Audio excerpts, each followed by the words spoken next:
Ramadan biasanya identik dengan suara azan, lampu masjid, dan meja makan sederhana saat berbuka.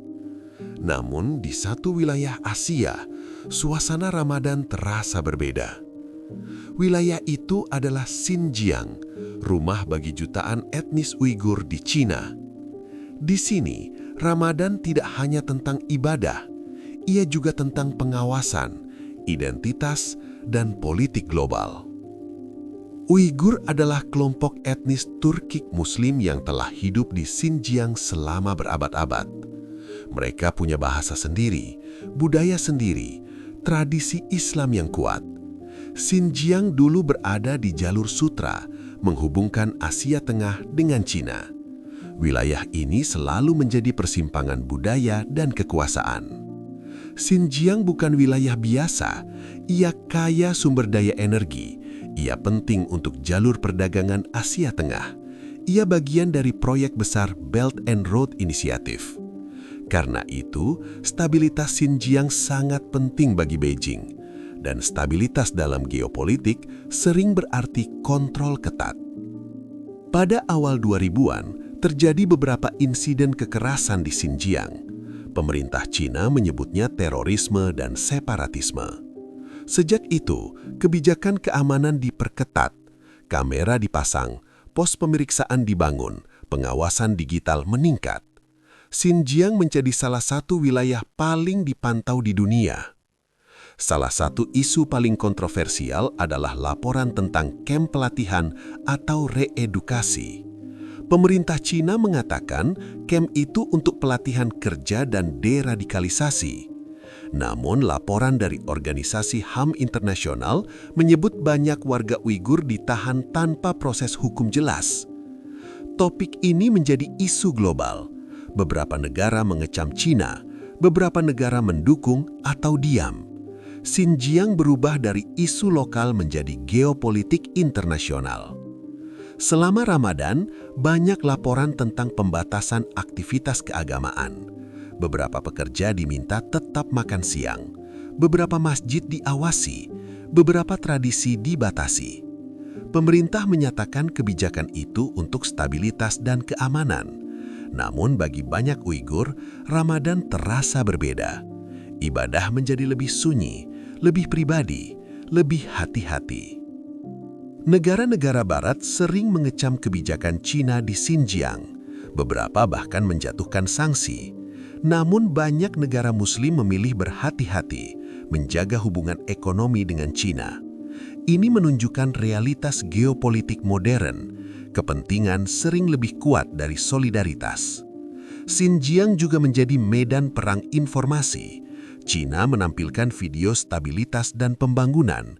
Media Barat menampilkan laporan pelanggaran HAM. Kebenaran menjadi sulit dibaca tanpa konteks.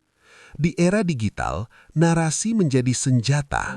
Yang jarang terlihat adalah kehidupan sehari-hari warga Xinjiang. Mereka tetap bekerja, tetap berdagang, tetap hidup. Namun identitas mereka berada di tengah tarik-menarik geopolitik. Bagi rakyat biasa, politik besar terasa jauh, tapi dampaknya sangat dekat. Apa yang terjadi di Xinjiang tidak lagi dianggap isu domestik. Beberapa negara Barat menyebut kebijakan di wilayah ini sebagai pelanggaran HAM. Sebagai respon, mereka menjatuhkan sanksi terhadap pejabat dan perusahaan tertentu di Cina. Isu Xinjiang berubah dari persoalan regional menjadi bagian dari persaingan geopolitik global.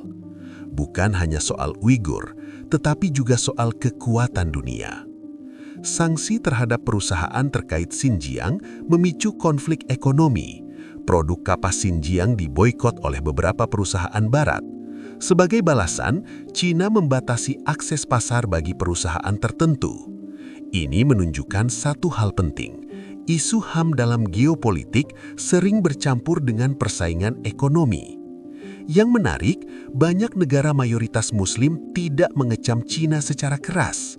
Beberapa bahkan mendukung kebijakan Beijing di forum internasional. Alasannya kompleks, hubungan dagang, investasi infrastruktur, kebutuhan energi.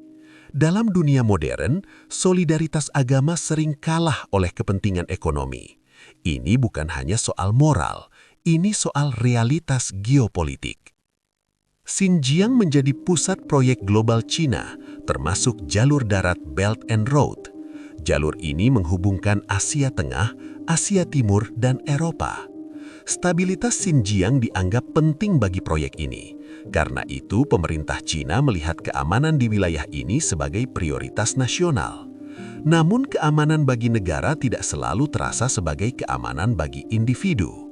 Xinjiang sering disebut sebagai wilayah dengan sistem pengawasan paling canggih di dunia. Kamera wajah, pemeriksaan digital, aplikasi pemantauan. Teknologi yang awalnya dibuat untuk keamanan kota modern digunakan untuk kontrol sosial. Pertanyaannya, apakah teknologi membuat dunia lebih aman atau lebih diawasi? Xinjiang menjadi contoh ekstrim dari dilema ini. Cina menampilkan Xinjiang sebagai wilayah stabil dengan pembangunan ekonomi cepat. Media Barat menampilkan laporan tentang penahanan dan pembatasan. Kedua narasi beredar di dunia digital. Sulit bagi publik internasional memahami situasi secara utuh. Dalam geopolitik modern, kebenaran sering terpecah menjadi sudut pandang. Yang paling terasa bukan pada negara besar, tetapi pada keluarga biasa. Beberapa keluarga terpisah, beberapa tradisi berubah, beberapa bahasa mulai hilang di ruang publik. Perubahan sosial terjadi perlahan, kadang tanpa berita. Di bulan Ramadan, perbedaan terasa lebih jelas. Sebagian aktivitas ibadah dilakukan lebih privat. Masjid tidak selalu penuh seperti dulu. Tradisi keluarga tetap ada, tapi lebih hati-hati. Ramadan menjadi lebih sunyi, bukan karena iman berkurang, tetapi karena ruang publik berubah. Negara-negara Asia Tengah seperti Kazakhstan dan Kirgistan memiliki hubungan budaya dengan Uighur, namun mereka juga bergantung pada perdagangan dengan Cina. Ini membuat mereka berhati-hati dalam bersikap. Geopolitik sering membuat pilihan moral menjadi rumit. Hari ini, Xinjiang berada di persimpangan sejarah. Bagi pemerintah Cina, Xinjiang adalah wilayah strategis yang harus stabil. Bagi banyak Uighur, Xinjiang adalah rumah budaya dan agama mereka. Di antara kedua kepentingan itu, muncul pertanyaan besar. Apakah keamanan negara bisa berjalan seiring dengan kebebasan identitas, atau salah satu harus mengalah? Di bulan Ramadan, perbedaan terasa lebih jelas. Ramadan bukan hanya ibadah pribadi, ia juga tradisi sosial, buka puasa bersama, tarawih, zakat, silaturahmi. Ketika ruang publik berubah, tradisi juga berubah. Ramadan tetap ada, tapi terasa lebih sunyi. Dan disitulah geopolitik menjadi nyata, karena keputusan negara besar selalu menyentuh kehidupan keluarga kecil. Xinjiang sering disebut sebagai contoh masa depan pengawasan digital, kamera canggih, data besar, AI untuk keamanan. Teknologi ini bisa mencegah kejahatan, namun juga bisa membatasi kebebasan. Dunia melihat Xinjiang sebagai eksperimen besar, bagaimana teknologi digunakan oleh negara modern. Pertanyaan ini tidak hanya tentang Cina, tetapi tentang masa depan semua negara. Isu Xinjiang membuat dunia terpecah. Sebagian negara barat mengecam, sebagian negara Asia dan Afrika mendukung atau diam. Karena dalam geopolitik modern, hubungan ekonomi sering menentukan sikap. Negara bergantung pada perdagangan, investasi, dan proyek infrastruktur seperti Belt and Road. Keputusan tidak selalu mudah, namun sejarah menunjukkan satu hal, budaya sulit hilang. Bahasa Uighur masih digunakan di rumah, tradisi masih diajarkan dalam keluarga, Ramadan tetap dijalani dalam hati. Identitas tidak selalu terlihat di ruang publik, kadang ia bertahan dalam diam. Xinjiang memberi pelajaran penting, keamanan dan kebebasan selalu dalam ketegangan. Teknologi bisa menjadi alat perlindungan, sekaligus kontrol. Geopolitik sering mengalahkan solidaritas. Isu global selalu punya dampak pada manusia nyata. Xinjiang bukan hanya cerita satu wilayah, ia cermin dunia modern. Xinjiang adalah wilayah kaya budaya di jalur sutra kuno. Namun hari ini dikenal sebagai konflik narasi global. Ia rumah bagi miliaran manusia, tapi sering dibahas hanya sebagai isu politik. Inilah paradoks geopolitik. Negara bicara stabilitas, dunia bicara HAM, rakyat bicara kehidupan sehari-hari.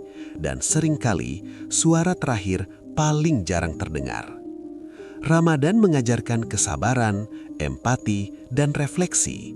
Di Xinjiang, Ramadan juga mengingatkan dunia bahwa kebijakan politik selalu punya wajah manusia. Mungkin kita tidak bisa mengubah geopolitik dunia, namun kita bisa memahami, karena memahami adalah langkah pertama menuju keadilan. Dan kisah Xinjiang belum selesai. Seperti Ramadan yang datang setiap tahun, harapan juga selalu kembali.